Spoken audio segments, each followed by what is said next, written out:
प्यारे बच्चों, आज का ये वीडियो आपका लेसन 12 का लास्ट वीडियो है।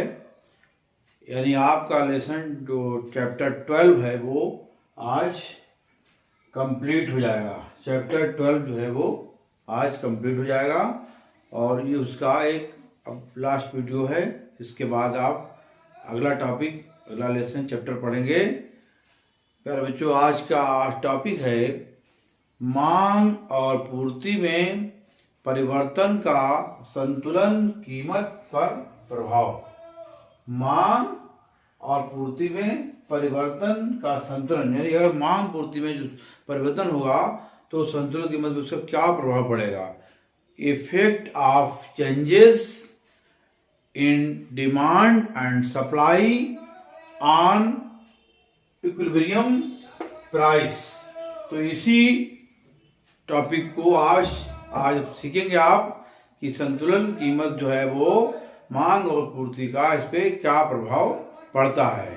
प्यारे बच्चों, संतुलन कीमत सदैव स्थिर नहीं रहती, बल्कि वस्तु की मांग तथा पूर्ति में परिवर्तन होने पर संतुलन कीमत में भी परिवर्तन हो जाता है।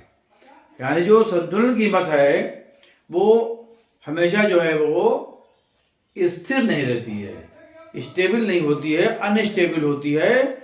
और वस्तु की मांग तथा पूर्ति में परिवर्तन होने पर संतुलन कीमत में भी परिवर्तन हो जाता है। कभी मांग पूर्ति से अधिक हो जाती है तथा कभी पूर्ति मांग की तुलना में बढ़ जाती है। मांग और पूर्ति में परिवर्तन का साम्य कीमत और साम्य उत्पादन पर क्या प्रभाव पड़ता है, यहाँ पर हम इन्हीं प्रभावों का अध्ययन करेंगे।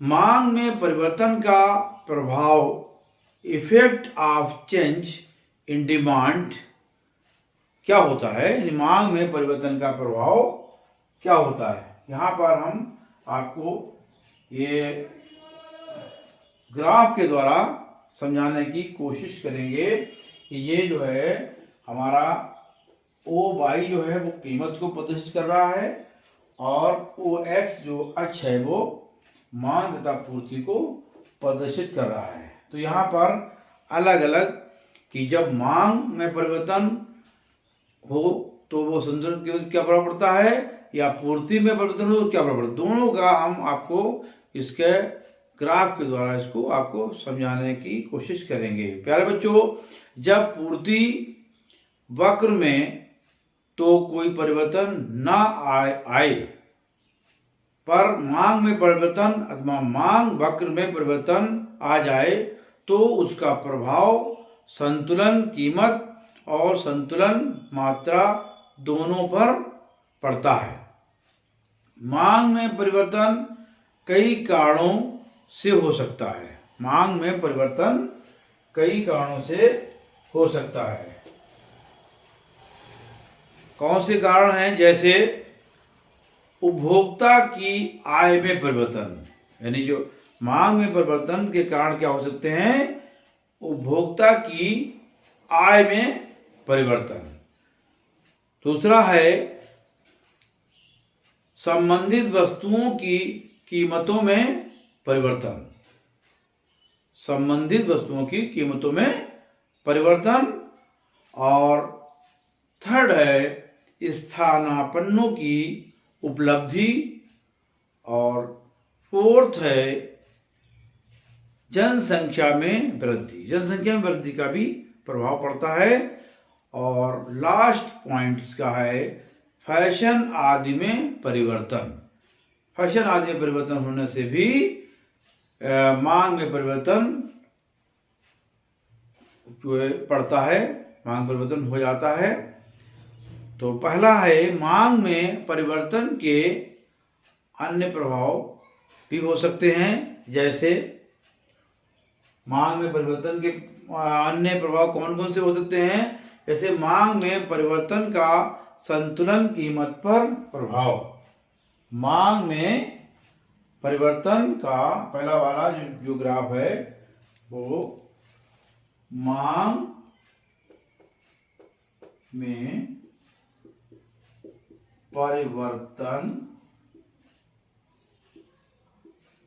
का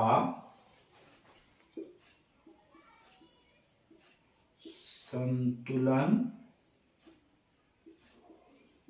कीमत, जो संतुलन कीमत है उसका कीमत पर प्रभाव।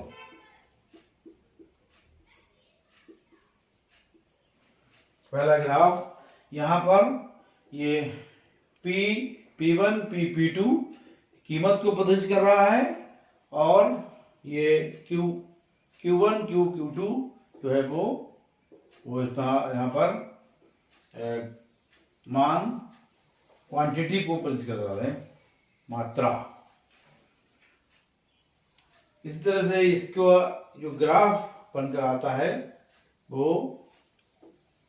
D1 D2 D2 ये ग्राफ है मांग में परिवर्तन का संतुलन कीमत पर प्रभाव। और दूसरा है पूर्ति में परिवर्तन का, यहाँ पर ये वाला जो ग्राफ है दूसरा, ये पूर्ति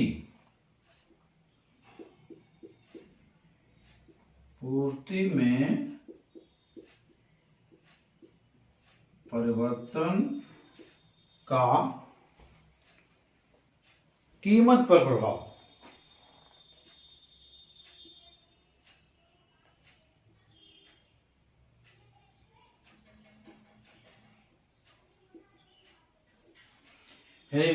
जो पूर्ति में परिवर्तन का कीमत पर क्या प्रभाव पड़ता है, ये जो ग्राफ है वो इसको प्रदर्शित कर रहा है। और ये जो पहला वाला ग्राफ है इसको हम नाम दे सकते हैं ग्राफ ए और बी। जो बी ग्राफ है वो पूर्ति में परिवर्तन का कीमत पर प्रभाव क्या पड़ता है, और वो ग्राफ जो ए है वो मांग में परिवर्तन का संतुलन कीमत पर क्या प्रभाव पड़ता है, इसको प्रदर्शित कर रहा है। यदि वस्तु की पूर्ति स्थिर रहती है, जैसे ग्राफ यहाँ पे पहला वाला ग्राफ जो है, अगर हम वस्तु की पूर्ति को स्थिर रखें, यदि वस्तु की पूर्ति स्थिर रहती है तो मांग में वृद्धि होने पर भी कीमत बढ़ेगी, जबकि मांग में कमी होने पर कीमत कम हो जाएगी। ये वाला ग्राफ शो कर रहा है मांग में कमी होने पर भी क्या होगा, मांग में कमी होने पर कीमत कम हो जाएगी। अगर मांग में कमी हो गई तो कीमत कम हो जाएगी, मगर यदि वस्तु की पूर्ति स्थिर रहती है तो मांग में वृद्धि होने पर कीमत बढ़ेगी। अगर मांग में वृद्धि हो जाती है तो कीमतें वस्तुओं की बढ़ जाएंगी, जैसा कि ये हमारा ग्राफ ए प्रदर्शित कर रहा है। और दूसरा है पूर्ति में परिवर्तन का संतुलित कीमत पर क्या प्रभाव पड़ता है। किसी वस्तु की मांग अगर स्थिर रहने पर उसकी पूर्ति में वृद्धि होने से कीमत घटेगी। अगर पूर्ति में वृद्धि हो जाएगी तो उसकी कीमतें घट जाएंगी, जैसा कि ग्राफ बी प्रदर्शित कर रहा है, उसकी कीमतें जो है वो घट जाएंगी। और यहाँ पर मांग में वृद्धि होने पर कीमत बढ़ती है, मगर यहाँ पर क्या है कि अगर किसी वस्तु की मांग स्थिर रहने पर उसकी पूर्ति में अगर वृद्धि हो जाती है तो कीमत घटेगी। अगर पूर्ति में वृद्धि हो जाती है तो कीमतें घटेगी, तथा पूर्ति में कमी होने पर कीमत बढ़ेगी। अगर पूर्ति में कमी हो जाएगी तो कीमत बढ़ जाएगी।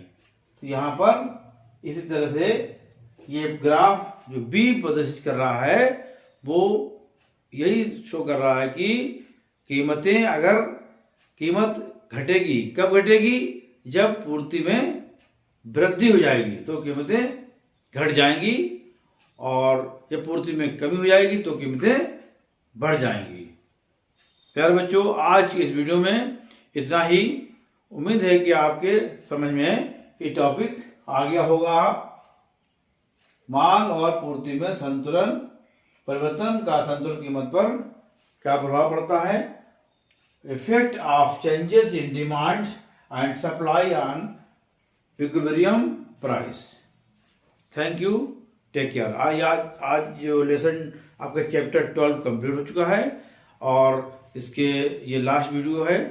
अब इसके बाद नया टॉपिक आपके लिए लेकर आएंगे, इसलिए ध्यान से पढ़ते रहिए। Thank you, take care.